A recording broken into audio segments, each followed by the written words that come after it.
Hey, Happy New Year, everyone. Welcome back. It's 2024. Hope you've had a good year so far. Obviously, my name's Adam, if you haven't come across me before. And we are going to be joined by Nick Ronald at some point. He is a business minded person. And we're now on different platforms. So we're on like Twitter for finally, because that's the first time I've been allowed on Twitter after 3 years. Been blocked, and now we're on Instagram. But I'm joined by the Phoenix Life Coach, the positive overthinker himself. How are you? I'm very well, mate. How are you? I am brilliant, thanks. I'm Good. brilliant. I love your So positive energy. you love my positive energy? I do. I do. Well, you have to be positive, don't you? You ain't got time to be negative. Of course, mate. Exactly. What's life if you're not positive, right? Exactly. Of course, being negative, it can actually be healthy as well, because Yeah. it gives you the tools and strategies to learn from. Exactly right. Exactly right. Absolutely. So please do all share this, everyone, and do our intro video, and then we'll just dive into how we all rose from the ashes, but not literally. See you soon. Oh, it's true. It's true.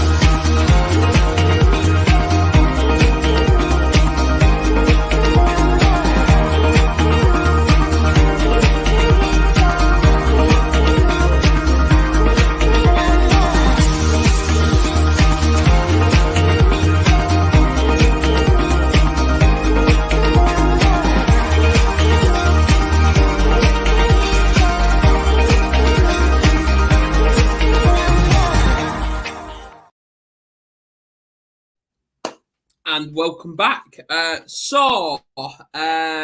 Phoenix Life Coach, tell us a little. I'll give you the platform. So obviously, I'll jump out. Just tell us a little bit about yourself, where you're from, and how you literally rose from the ashes yourself. Obviously, talk a Yeah. little bit about your experience before you become a successful overthinker. Yeah. So, God, it's a long story, really. I mean, I've come from the ashes a number of times, actually. I was a teacher for 15 years. I had ups and downs in that respect. I've dealt with a number of rejections from my parents when I was growing up, a lot of childhood trauma. And then I was actually punched by my brother, put in hospital when I was 23 during my teaching course. My parents actually didn't even side with me. They didn't want my brother to go to prison, so they sided with him. I've gone through a divorce. I've gone through quite a horrible relationship in the last 3 years, and yeah, lots of different issues with workplaces I've worked in. But I decided to set up my own company, which is Phoenix Life Coaching, and I absolutely love what I do. I help people day to day with mental health, with anxiety, with depression, and all based upon my own experiences, really, and my own training that I've gone through. Obviously, teaching for 15 years teaches you a lot because you deal with people with all sorts of different issues that they're faced with. And I'm currently on a mission at the minute to teach as many third world children as I can. So I'm currently in Brazil, and I want to teach science for free and give something back to that. So yeah, it's been a bit of a journey, I have to say. So yeah, I've learned a lot through it, and I'd say my biggest skill set is emotional resilience, which is what I work with my clients with a lot. So that's it. Absolutely. And the Vertical Momentum Resiliency podcast. Hi, Richard. Hope you're well. Thanks for sharing. Obviously, it's just all about getting that awareness, that message out there, because a lot of people are still scared of using their voice. Of I was course, once there, and I bet you was as well. But now we have found our identity. It's all about just kicking ass as usual, day in, day out. 100%. 100%. I mean, I just live to help people where I can, and one of the best platforms I've found so far is TikTok, because there's so many people out there that are struggling with mental health, and they see my lives and they see what the videos that I do and coping techniques and strategies, and they always reach out, which is really nice. So if there's anybody watching and anyone struggling with mental health at the minute, feel free to check out my website. I'll put it on the chat later. Check out my TikTok as well, which is how you found me, isn't it, Adam? It is. Um, and yeah, it's great to collab with people like yourself, because like you say, you're so positive yourself, and I think we need more. In my opinion, men need to help men more. I don't think there's enough support for men, and I don't think men compliment men enough in the day and age that we live, and that's probably why the suicide rate is so high for men. And most deaths, 70% of male deaths, is suicidal. Which is sad, isn't it? Absolutely, and it's wrong because there's still that stigma attached to men from actually speaking out. So this is why I collaborated with you, because it's all about getting that message out there. Because as I keep saying, I keep stressing over and over, it's like it's good having all these different platforms, all these different pages and groups, and all these little voices. But if we all collaborate, then we can become one big voice, which 100%. I think is absolutely freaking fantastic. Yeah, I love that. Absolutely. Hello, Miss Liz from Canada as well. Hi, Richard Faye as well. Hope you're all well. So mental health. Obviously, what our message is plain and simple: manifest from mental illness into mental wellness. Because that's all you need to do is take the I and replace it with we, because there's no I in team, and that's as it is. So, and even then, there's a lot of people still feeling isolated and lonely, and they think they're isolated, but in reality, they're just scared of asking for that help, and that is mainly men. Yeah, I agree. I agree with that completely. It's interesting because the majority of my clients are females. And I think there's a lot of men out there that just go, why would I pay someone to help me? But they don't understand the difference it can make to their lives when they do ask for that help. And I am picking up 2 or 3 clients now that are men, and the first thing they say is how much they've come along and how much they've changed their life around. And it's interesting, isn't it, Adam? People are willing to pay, I don't know, £100 for a new pair of sunglasses, pay, £1,000 for a new phone, or £10,000 for a new car, but they won't actually invest in their own mental health. It's crazy. Absolutely, yeah. And obviously, if for the people that actually know me, they know that I struggle around Christmas. But for people that and I have to promote it, I really do, because many people have told me to promote it on here. So that's what I'm going to do. This is the first Christmas that I actually thought, you know what? Is it going to be hard? Yes. Am I going to struggle? Yes. But I found a hobby, and that hobby is I've actually started doing some cartoon art, and so that's what. So I've drawn all sorts, and the other day I actually sold my first drawing. I sold it. Wow! So amazing. And now it's on its way to it's on its way to Indianapolis as we speak. Incredible. Well done. Amazing. Awesome. Thank you. Nick Ronald, the secret influencer. How are you? Yes, definitely late. Yeah, good. Definitely late. 6-hour delays on the trains because of the weather. So, but how you doing, Nick? Nice to meet you. Nice to meet you. Meet the Phoenix life coach, also the positive overthinker. On TikTok, yeah. How you doing? You good? I'm all good. Yes, I'm great. Good. I'm awesome. Awesome. Yeah, just dropped my 8-year-old son off. So 2 weeks of him, always good, always happy times. Good. Absolutely. So same question to you since we heard it. How did you? Because obviously it was me and you that actually spoke about this a couple of months ago about this topic, rising from the ashes. Now, obviously, for people that don't know Nick, he's gone through so much shit in his life, from being homeless to losing your house, was it, and marriage and all that? Yes, pretty much everything I built up. Yes, I lost everything. Exactly. So you literally built up from scratch. So obviously, share it all if you want. Yes, I mean, how I think you actually struggled and all that. Yeah, no, of course. So I'll very briefly share my story. So I used to work in marketing, career marketing, for sort of I did 15 years. Then I got married. Married for 10 years. And I had my son Noah was born. I had a couple of redundancies of my job. I had a job and got made redundant, and then got another job made redundant, and so I was sort of trying to decide what to do a bit freelancing, and we had some, I think, because I wasn't working, so some financial stresses and arguments with my wife, and ended up divorcing just before lockdown. So I moved out, and because in lockdown, you couldn't rent anywhere, you couldn't stay in hotels, everyone in a bubble. So I ended up homeless. I slept in parks for sort of 6 months in some friends' sofas, and I moved to the south coast to save sort of a family member down there, and very sadly, the 13-year-old son of my stepsister, who had a sort of form of autism, jumped off a cliff, and he's killed himself. So in that point, I literally had lost everything, and I thought it was that when that happened, I thought I've lost, the loss of 2 years. I think it was. I'd lost just over 2 years. Lost my career, my wife, my son. My wife taking my son to Wales, and I had no money. I've been sleeping on the streets and parks, and now I was like, obviously, someone got close to and just killed himself. So I literally lost everything.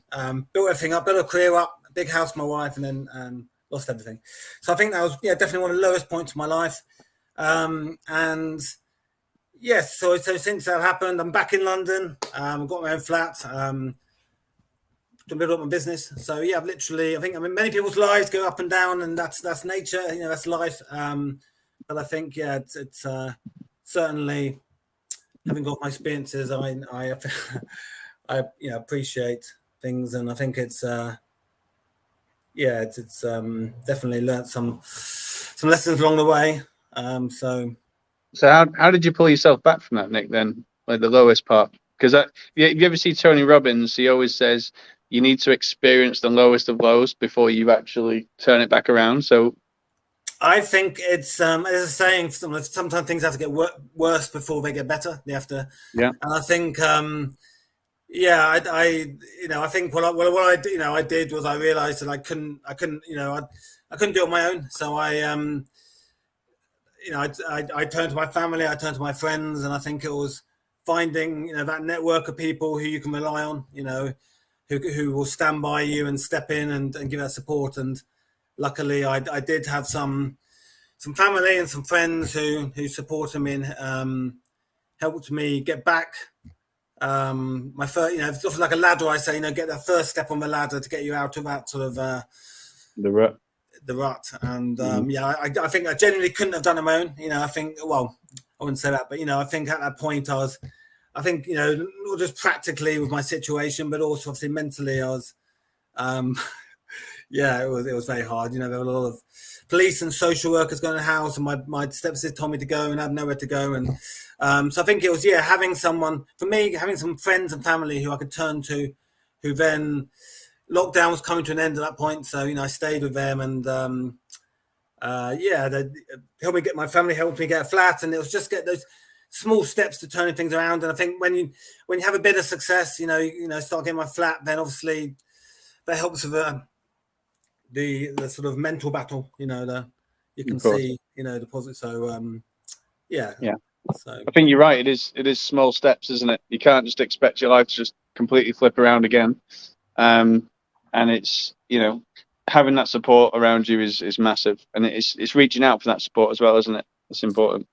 Yeah, I think it's sometimes it's the hardest thing to admit you're struggling, or to when you're if you're feeling low, to tell people that. I think it's particularly, it's known that men aren't very good at that, but I think generally it is when you need support the most. It's often really hard to reach out and tell people you need that. So yeah, absolutely. And I think you're right. I think it is generally men that struggle to do that.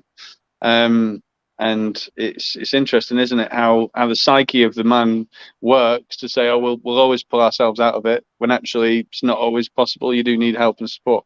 and you need to seek that out when you're at your worst. Yeah. I agree. Yeah, and we were just talking about that before you arrived, Nick. Yeah, no, what I haven't. Yeah, what did I? About how men. Basically how men are actually we're influenced to basically stay silent by society, because we're still supposed to be these masculine, strong, independent, look after the family providers, and we're very restricted from actually being able to be vulnerable. No, I think as much as we, I think, like to think, we're I mean, obviously we're moving toward equality of in many ways, but I think in the stereotypical roles and expectations, I think definitely there is that of our our role in state society between men and women, and I think it's certainly for men. I think I agree. It's it's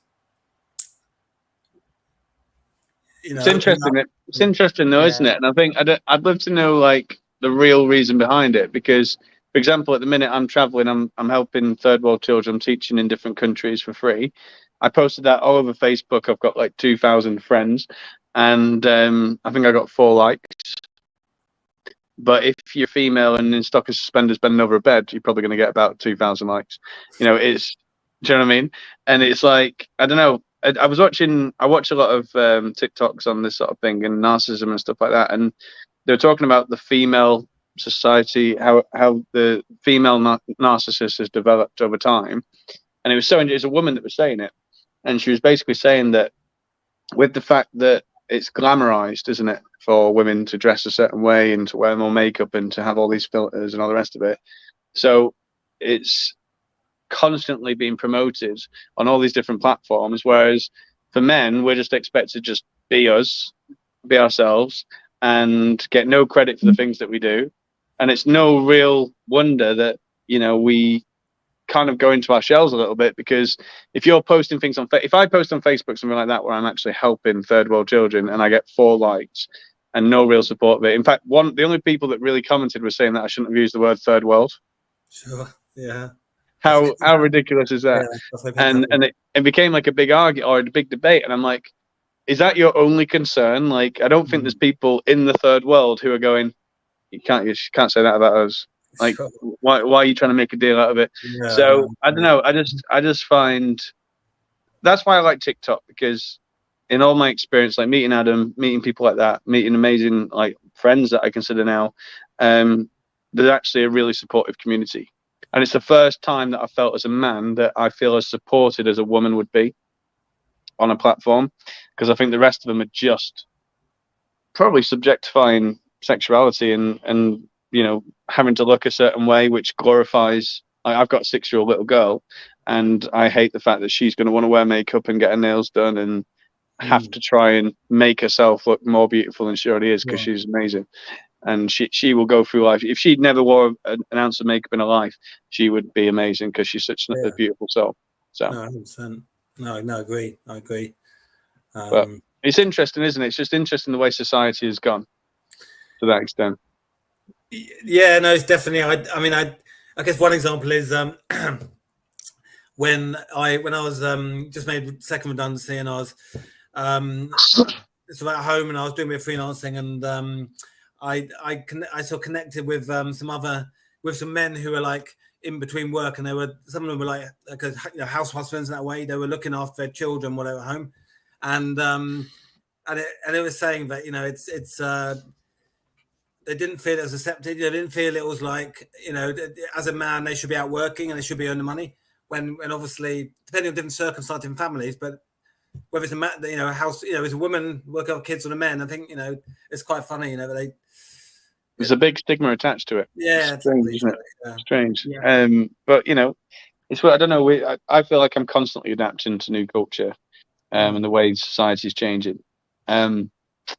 But yeah, I'd just love to know the reason behind it, if that makes sense. And I don't know if it's. I don't know. What do you guys think? What is the reason behind what I've said, or what would be your opinion on it?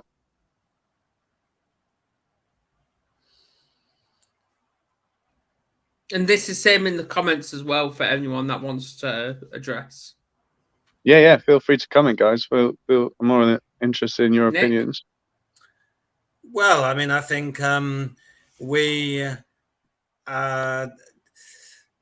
I think things that are, things that have gone off a long time, in culture, in society, I take a long time to change, and I think it's if you look at any society, any society in the world, they have their own cultures, and cultures build up over a long time, and then quite hard to change, and I guess that's we need to challenge these things, don't we?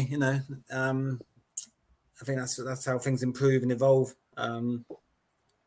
It's even with, I don't know if you've noticed it as well, guys, but like, again, and it's not derogatory towards women. I'm glad they get this level of support. Oh, I don't know what happened then. It must be a signal. It must be. Yeah. But yeah, it's just all about how we can bring that equality back. Because obviously, because obviously I know everyone struggles with mental health. Everyone. Yeah. But it's all about how we can bring that equality back, where men support men, women support women, and men support and women support each other. And I suppose it's if you can relate to something someone says, you're more likely to connect with them and listen to them, and so it's sort of connecting with people who perhaps have been through similar experiences or more open to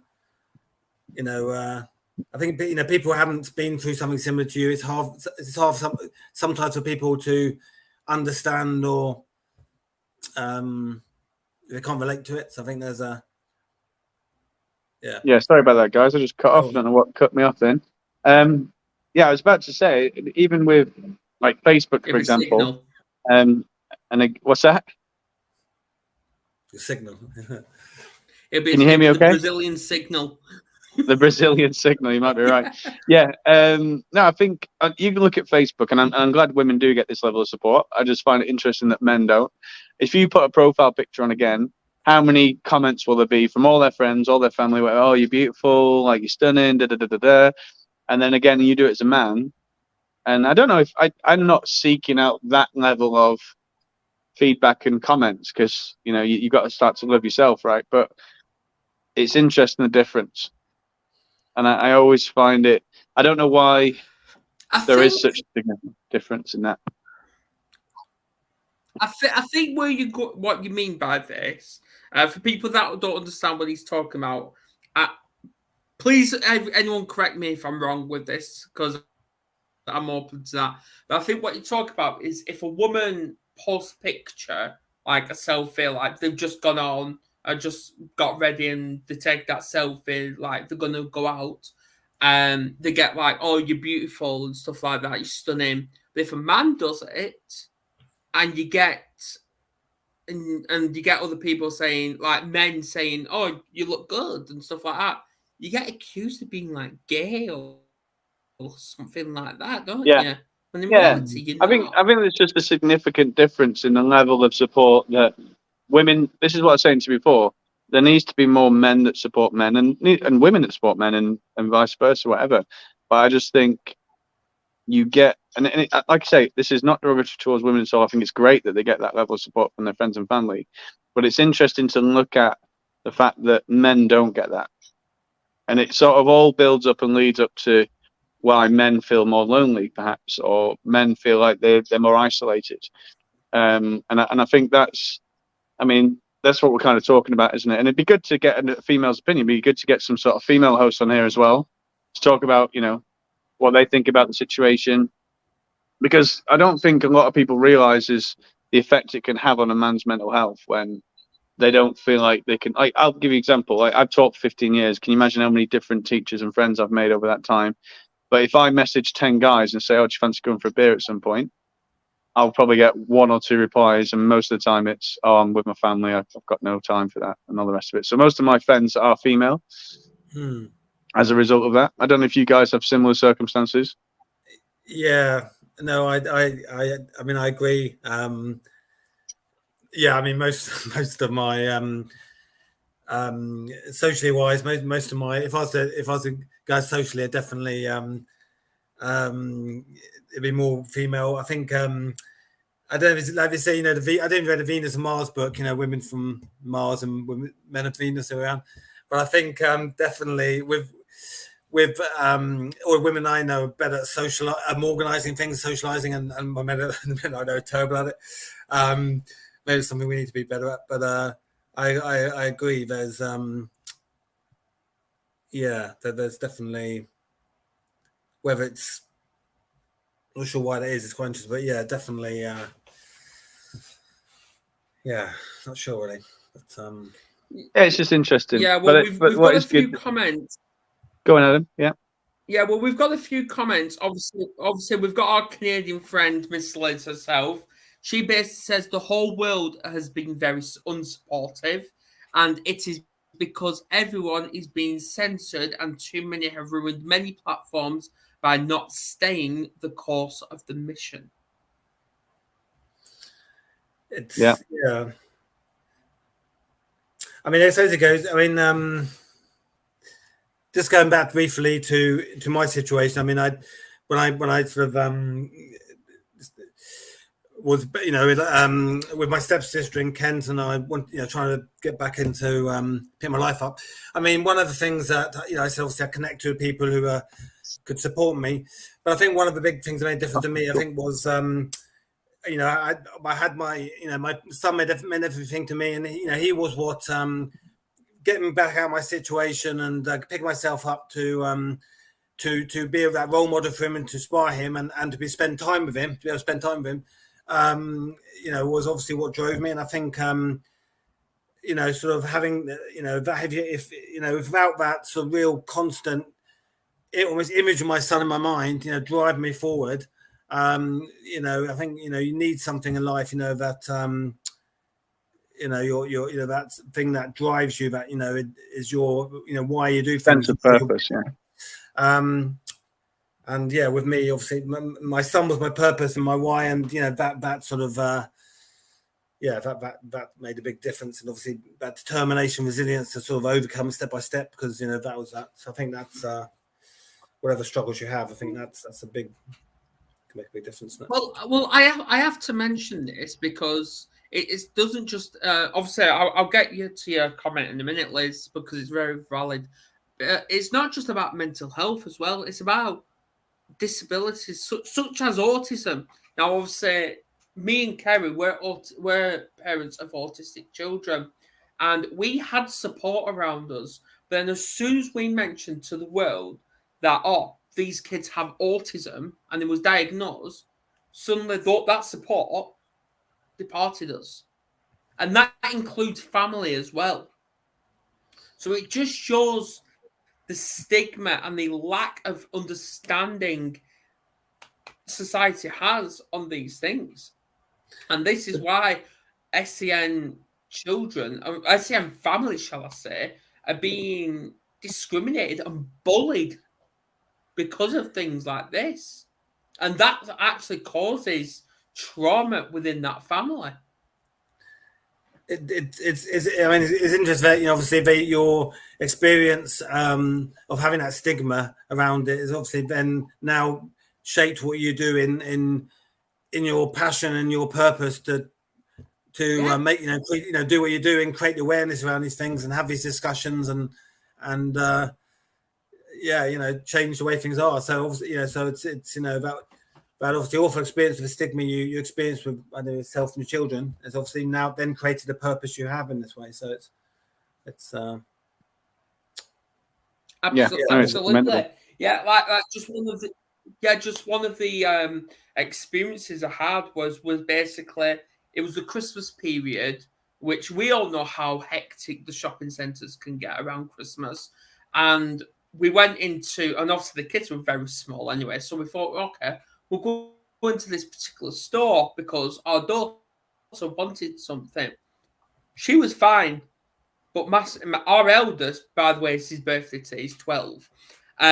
He literally turned and he ran outside into a busy shopping centre, and that was actually the Trafford Centre in Manchester, which we all know how busy that gets. So I literally had to run after him because he was literally ready to jump off that, because we're literally on the top tier and he was ready to jump. So I literally caught him, and I literally had to sit literally on the floor with him, give him my phone so he can play whatever he wants to play on the phone, YouTube, whatever, games, and just to calm him down. And it worked. But did I get funny looks because of it? Yes, I did. But I don't give a shit about that. My priority was making sure my son was okay. I mean, I guess it's obviously a reflection of you as a person, you know, that obviously, your instinct came in and, just to care for your son. And, there is obviously clearly there is, people don't understand. That's fundamentally it, the stigma's there because people just don't understand it. Maybe they've not experienced, children with SEN needs, then, it's there's probably not enough awareness about it. There's probably not enough talks about it, if I'm honest. And just getting to these comments, Liz, men have voices as a woman. It makes lots of sense what you're all saying. We can all support one another. We just need to bring back empathy. Good point, I agree Adam. with that. You should do a poll about men and women, then bring the numbers to tables. Honestly, she gets more support from men friends. So it looks like men are more towards supporting the women rather than each other. And it's all about how can women support men instead of just, because there's that saying, ain't there, women stick together. But men don't stick together. They don't. Because we are still being indoctrinated into believing, if we go to a man and say, oh, I'm struggling today, I'm having a bit of a depressive day, oh, man up, you get over it. We don't want to be hearing shit like that. Mm-hmm. We don't. Yeah, we need to take the stigma away from mental health, don't we? And this is what these shows are about, is showing that it's okay to not be okay.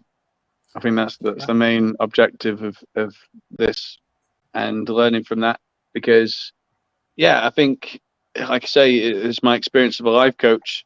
Women are always willing to reach out and ask for that support and help.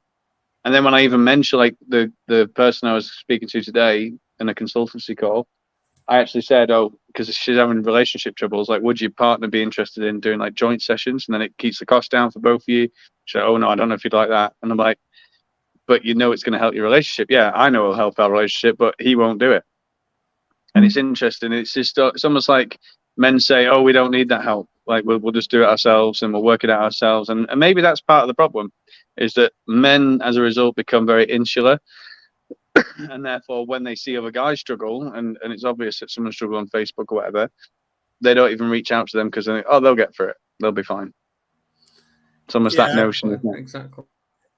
I mean, that's right. Is it a pride thing? Is it a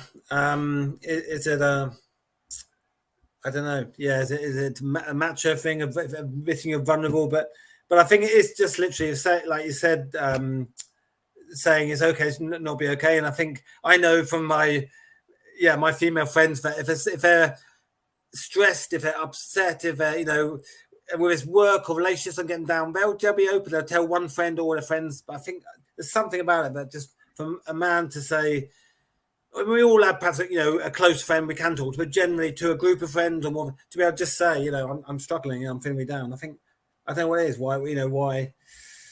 And that's why I think we need more men's groups like this. You've got Andy's Man Club as well, which is proving quite a success as well nationwide.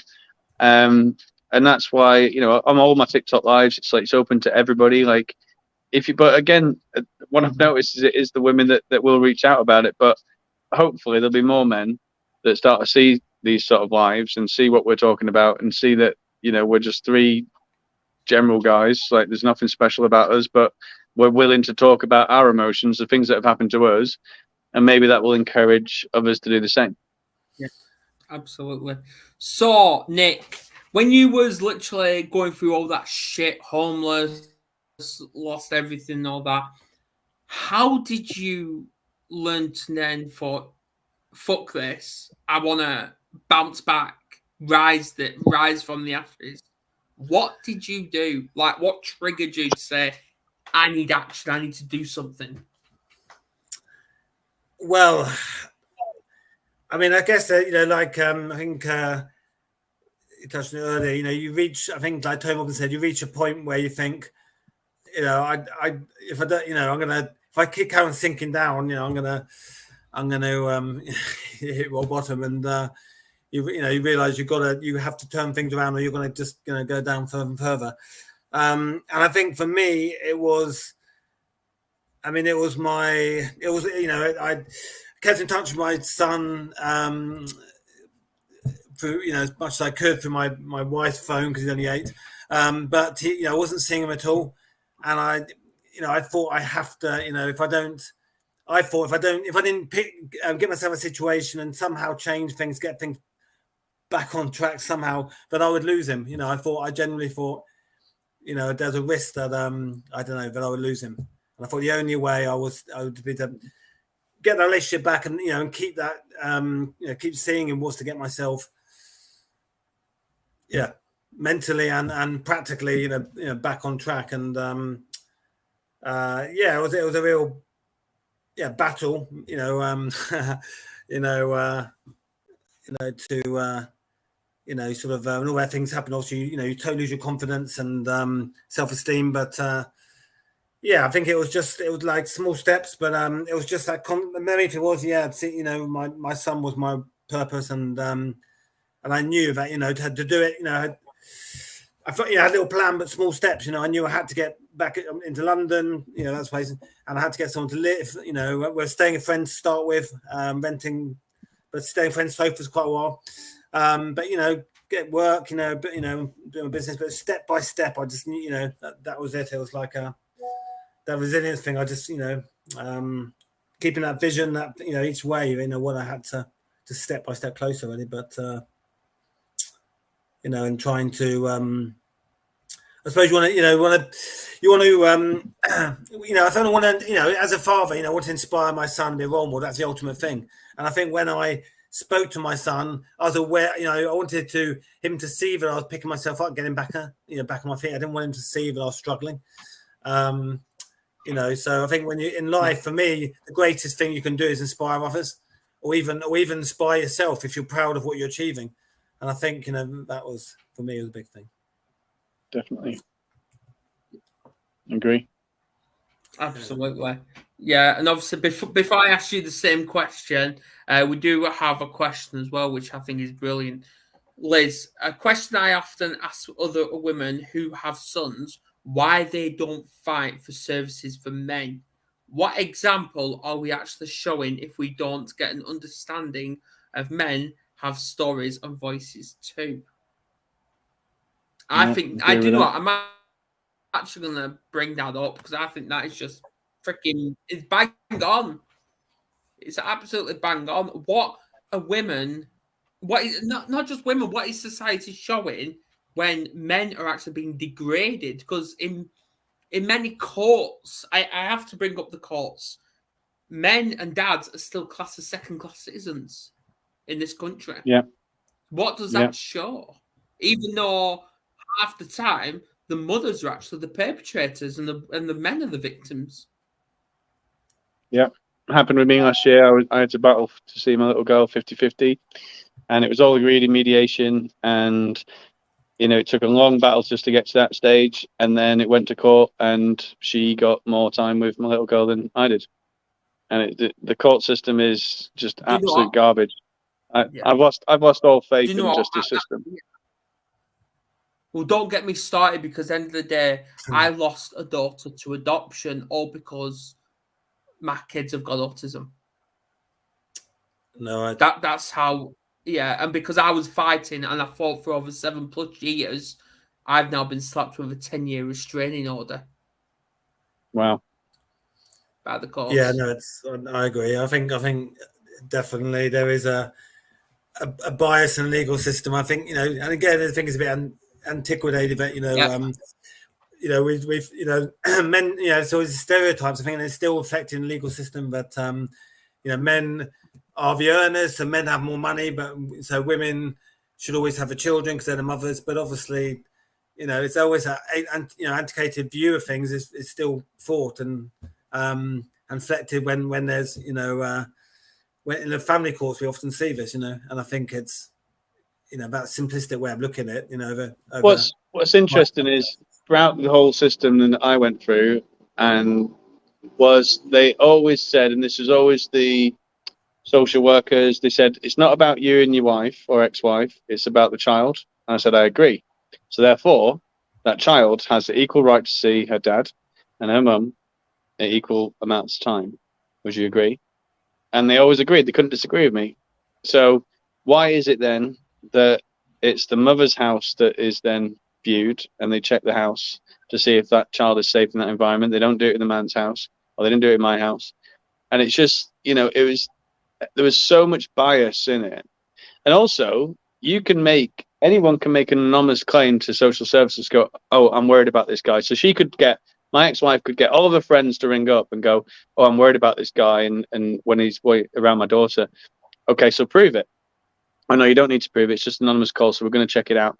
What have you done to check it out? Have you ever been to my house? Have you ever seen how I interact with my little girl? Have you ever seen what I'm doing with her? How much she loves being around my house? No, you've not done any of that. So I know 100% that my little girl loves being at my house and she loves being at her mum's house. So why can't it be 50-50? And even in mediation, my ex-wife, I've still got this on recording, actually said the words, as a mother, I deserve to see our daughter more. She actually said those words.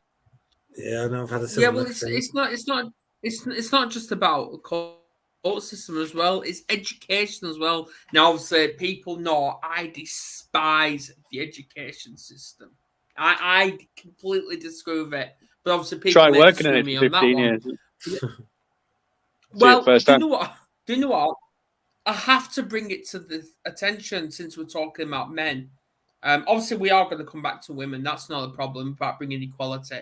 But I obviously was focused on, I was talking to a careers advisor just the other day about what I want to do with my qualifications, because I just need a bit of advice. And he mentioned about the education working within the schools, like, for example, a teaching system. I'm like, okay, but why? Because there's very, very few men that are working within the education system. I think few men, more women. I wouldn't say, in all my experience of working in teaching, I think it was getting to 50-50, especially in secondary. That I wouldn't say is so much the problem in teaching now. I think a bigger problem is the fact that the people in the hierarchy, the people who are making the big decisions, they don't want to listen to the people at ground level. And I'll never forget when I worked in a private school for 10 years, a student turned around to me and was like, sir, never, ever become a headmaster. And I was like, wow, that's quite a statement. I was like, wow, why would you say that? And they actually said, because we need teachers like you at the ground level where you actually care about what we think and you care about how we learn, as opposed to just telling us how we should learn. And that's a really interesting, I'll never forget it. And he was absolutely bang on, because the higher you go up in teaching, the less teaching you do, the less you know how much students need to be helped and how they want to be helped. That's the biggest problem for me. And when Rishi Sunak's come in and he's saying, oh, we're going to teach kids maths up to 18, why? Why would you force them to do something they want to do? How about you focus more on mental health, invest in that, show schools how much you're actually going to put into that, the funding for that, get people like me and Adam and yourself, Nick, into schools talking about mental health, coping techniques, coping mechanisms of dealing with anxiety, depression, whatever the kids are faced with, drug abuse. That's what we need to invest in, not how to do maths till you're 18. It just seems so obvious. The answer seems so obvious, but they don't seem to want to listen. I agree. It's I think, life skills, or social skills, and I think mental health being one of those. are so as important as things like maths, and we should be having, maths plays a part to an extent, but yeah, focusing on that being the most important thing to your 18. That's but like the just said, what about in schools? Teaching more about mental health, but also look at how do you look after your own mental health, how to support others. Managing. I want to bring that up because obviously I'll wait till he gets back. Like he's just here as well. Do you know? I just want to bring it to that attention. I just want to pull on it because you make a valid point about Rishi Sunak mentioning about maths being taught till 18. Our 10-year-old daughter responded with that to us, and she questioned it. What if we don't like maths? Yeah. Who is actually thinking about that? No. Well, what's ironic is he's missing the main point. What kids need to be taught is how to pay a mortgage, what a mortgage is, how to save money, how to pay the bills. Like that's the sort of thing that they actually should be investing time in. I taught in 15 years, not once did we do a finance lesson about this is how you manage your own money. This is how you save. If you earn £30 a month doing paper rounds, you save 10 of it. That's what I did. That's what I was taught by my dad growing up. But no one seems to have witnessed that. That's the bit, not algebra to you're 18, because like you say, your daughter's already questioned it. Like they're not interested in it. Why would they be? They didn't even enjoy it until 16. I agree. I think social education focuses on the theoretical. Like maths is quite theoretical. A lot of subjects you look at GCSEs, A levels. It's a theory of, geography, physics, history. Not history, but there's a lot of theory. But actually, what about the practical? Kids leave school with 16 after A levels, 20 university. Yeah, but do you have a clue how to manage their money? Do the shopping? Their communication, social, practical skills, even little DIY things. Around property. There's so many little things that 100%. This is what makes people successful, make them happy, keep their mental health strong, make them achieve. It's not knowing maths. I 100% agree. I think we need to shift. It's additional thing. It's not just that because. Yeah, well, I have noticed mental health is slowly being taught in schools, but it's not quick enough. And I want to elaborate on that because I remember when my kids were in mainstream school, and obviously we withdrew them out of religious education for personal reasons because they don't need that. And obviously the school then got in touch and said, okay, then, well, we need to fill that gap. So what would you like them to be taught? I'm like, okay, then, mental health. They're like, okay, not a problem. A week later, when I went to go and pick my daughter up from school, I went, okay, so what have you learned today? Oh, we've talked about mental health. I'm like, brilliant. Talk to me about it. Oh, the impact of like how depression, anxiety, and trauma and PTSD all impact you. I'm like, oh, brilliant. Okay, then. What about the emotion side? And she went, I don't know. This is what I mean. They don't get taught about emotions. Why? Well, I think half of it is because the teachers out there aren't trained to do it. Exactly. And I think that's another thing they need to invest in. Like, I would love to go in and do consultancy with teachers and say, this is how you should talk to people. This is how you should deliver sessions. I agree. This is what I want to do when I get back from my traveling, is go into schools, speak to teachers, speak to students, and say, look, this is how you can actually improve, have actual coping techniques and strategies. There's no point just telling you. Like, when I went to a private school, the buzzword was resilience. I still remember it to this day. There was a big assembly about it. Resilience. This is what resilience is. Oh, great. So all the kids are going to go away and they're going to know exactly what resilience is. No, they're not. They're just going to know what the word means. They don't actually know how to apply it. And the way you build resilience in children, in my opinion, is give them problems to solve. And there's a million problems you can give them that aren't going to affect them long term. There could be a maths problem. There could be a science problem. Teach kids how to fail, not just how to succeed, and take away the fear of failure. That's the biggest thing, because in my experience, 15 years of teaching, every single child I've come across is scared, shit scared of failing an exam. They don't see the benefits of failing that exam, because then they can come back and do better next time. They just go, oh shit, I got 20%. I'm such a failure. I'm rubbish at science. And it's like, no, you're not. Like, you just need to learn next time how you build up a network and build up a system to mean that you don't fail next time. That's the key. That's the key skill. Well, my kids have learned since, because I've taught them myself, what fail actually really stands for. First attempt in learning. I like that. Yeah. I like that. I'm actually going to put it in the comments. I've heard that one before. No, I heard that one before. That's, yeah, I like that. It is the first attempt in learning. But you look at how people go in life, you learn more from your failures than you do from your successes. Like, if everyone just succeeded in everything in life, you wouldn't actually, I don't think life would be as enjoyable. Like, you've got to know what failure feels like and then come back from it. And that's the rewarding feeling, knowing that you've actually, I like that. First attempt in learning. It is 100%. No, definitely. 100%. And I think, for me, I definitely failed spectacularly in many. I could say, to be honest, I failed in my career at some point. I failed in my relationship, my wife, marriage.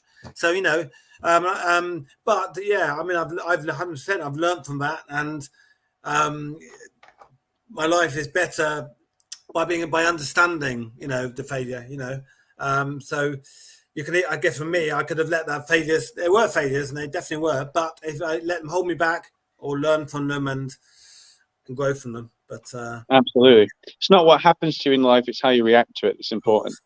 And I don't think people recognise that enough. That there's too much judgment in life about failure. Like, there's too much, especially on social media.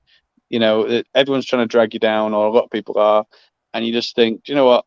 Why don't we celebrate success more? Why don't we celebrate coming back from the worst possible parts of your lives and the horrible failures that you've admitted to?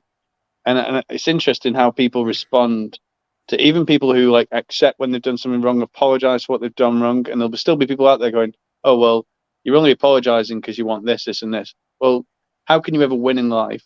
How can you ever actually come back from what you're coming back from if you've not got some sort of understanding of your failures? So it's crazy. Do you know what? There's actually a video which I shared many times about Albert Einstein, where he actually wrote the 10 times tables on the board, and he did 1 times 10, 2 times 10, up until 10 times 10, and he got them all right. But then he purposely said 11 times 10, and he put the wrong answer, and suddenly he was actually laughed at. Then he actually turned to that class and he went, "You've acknowledged that I made a mistake, but where's the acknowledgement for when I actually succeeded?" Interesting. Very clever man. Very clever man. What do we focus on? Exactly, yeah. Exactly. Yeah. Exactly. I think also is, perhaps in social media as well, very black and white, over what is success, what is failure. Success looks like this, failure looks like this, and perhaps we have to think of things a bit more sort of, success can mean different things, different people, and failure can as well, But I think success doesn't always look like one thing for everyone. We can have our own version of what makes us successful. I think my biggest version of success is actually being grateful for the things that you have in life. And when you travel, like honestly, when I went to Ethiopia, I always say to my clients, and I always say to people on TikTok when I do my lives, where are the happiest people in life? And it's always like California or Dubai or these extravagant places. I go, no, you've clearly never been to Ethiopia, because I've never seen so many smiling people. Sure, no. Because if you're, and I've actually, there's scientific evidence to support this as well. Like a good example is a chocolate box, right? So if I said to you guys, right, there's 2 chocolates to choose from, you either try the caramel one or the hazelnut one, right? You've got 2 options. You go, oh, well, I prefer caramel. Brilliant, easy. I'm going to have that. That'll be enjoyable. If you then give a box of chocolates and you go, oh, God, I really don't know which to have. Like, there's so much choice. You look at our lives, that is literally what our lives is in the Western world, in the first world, right? We just have everything at our disposal. You can go to the supermarket now, order whatever you want. You can have the finest steak, you can have the lobster, whatever. And that makes your life more difficult and therefore almost unhappier, because you might go, oh shit, I picked the wrong one. And this is the society we live in now. And that's what's crazy. And that's why when I went to Ethiopia with my private school, we built a school, we helped the kids, we gave out things. They were grateful for a pencil. I had 30 kids in the smallest room you can imagine, actually 60 kids, aged between 3 and 18. And every single kid, where I drew a sheep on the board and said, right, what's that? Every single kid in that classroom put their hand up. Because they wanted to be doctors, lawyers, teachers, make something of their lives. And we're just grateful that there was an English teacher there teaching them things. That's amazing. I'll never forget that experience ever. Yeah. I think there's definitely something going back to the word fail. Yeah, well, going back to the word fail, I actually uploaded a post about that. And I actually got it from a TikTok video, believe it or not. And it's basically saying, if you don't fail, you are not trying. To get something you never had, you have to do something you never did. Mm-hmm. Yeah, that's true. That's true. Yeah. Do you remember a song called "Everybody's Free to Wear Sunscreen"? Yes. You heard this? It's amazing song. If you get a chance, listen to it, because there's a comment. Everything's about life experiences, but one part says, "Do one thing every day that scares you," because it takes you out of your comfort zone, right? Like today, I'm in the middle of Rio de Janeiro, which sounds amazing, but I had no fucking clue how to get to this place I wanted to go, which is stunning by the time I got there. But you have to get like 3 metros, a bus, speak to people I don't speak English. They only speak Portuguese. And I still went out and did it. And I succeeded. I arrived at the place I wanted to. I failed along the way because I couldn't speak Portuguese, but I still found a way. And that's the sort of problem solving I was talking about earlier. Like, how many adults would be willing to just throw themselves out in the middle of the street, no 4G, no Wi-Fi, and just try and find a place they've never been to before? I guess, what have you got to lose? Absolutely. I mean, what's the worst that can happen, kind of thing, isn't it? You've got to think like that. You've got to dig your way out of the hole. That's what you got to do. That's what I've learned from this trip so far, is finding a solution to my problems, and that will go a long, long way. But we need to do more of that in schools. And I think that thing of creative. Hi, Chris Roush. Hope you're well. But yeah, Liz said no one's teaching emotions, they are teaching feeling but not emotions. That's probably true. So as of that, we will slowly wrap this up. So where can people find you both? So I'm all over TikTok as the Phoenix Life Coach and the Positive Overthinker. I'll put in the comments now my website, so you can check that out. And if anyone's got any mental health problems, feel free to message me. My mobile number's on there as well. So I just need to join the chat, I think. Hang on a second. You guys talk while I'm doing this. It's not a quick process. Yes, for me, my brand is Secret Influence. So if you Google that, you should find it, secretinfluence.co.uk, Secret Influence TV on YouTube. Also, if you go to my personal website, nickronald.com, you can find out about me there. So I do a lot of public speaking around issues like mental health, and help people be better communicating, and being able to communicate and persuade and influence positively in life. I'm a writer and help people grow in businesses. So check out Secret Influence or nickronald.com. Where do you do your public speaking out of interest, Nick? Because that's something I'd like to be more involved in. So I'd love to know. And maybe I'll get your number after this, and we'll have a chat about. I've been a member of Toastmasters, international public speaking organisation, to me about 10 years, and support 50 clubs in London, that, and hundreds of speeches through that, to speak a lot of conferences and events. I also a member of a few speaking networks and groups, so speak a lot of events in London, in person, a lot online. So motivational speaking, my main thing. But yeah, a lot of sort of speeches around empowering people to be able to speak, to inspire and influence others. So yeah, a lot through part of a few post-speaking groups and networks through Toastmasters. But yeah, happy to keep in touch. And brilliant. Yeah, I'll drop you a message after this, and Cool. we'll have a chat about it. I'd love to get more involved with things like that. Yeah. That'd be brilliant. 100%. Thank you, Nick. Yeah, you two need to come up to Manchester and we'll speak. We'll do a speaking event. I will, because I'm willing to Definitely. join. Absolutely. Yeah, Come on, that'd be you awesome. was near me at one point, Nick. I know. I'm going to visit you. I've got friends your way, so no excuses. This year I will come to you. We'll organise a big Right. get together. Awesome. Well, Yeah, thank you so much. Absolutely. Been Yeah, Billy absolute- is strength. And yeah, so as of that, I'm going to wrap up. Please join me next week as we're going to carry on this conversation, but we're going to be discussing surviving and thriving, and there's going to be a big panel of people coming on, so happy days. So I will see you all next week, same time next week. So I will see you all later. Thank you, Adam. It's been a pleasure and a privilege.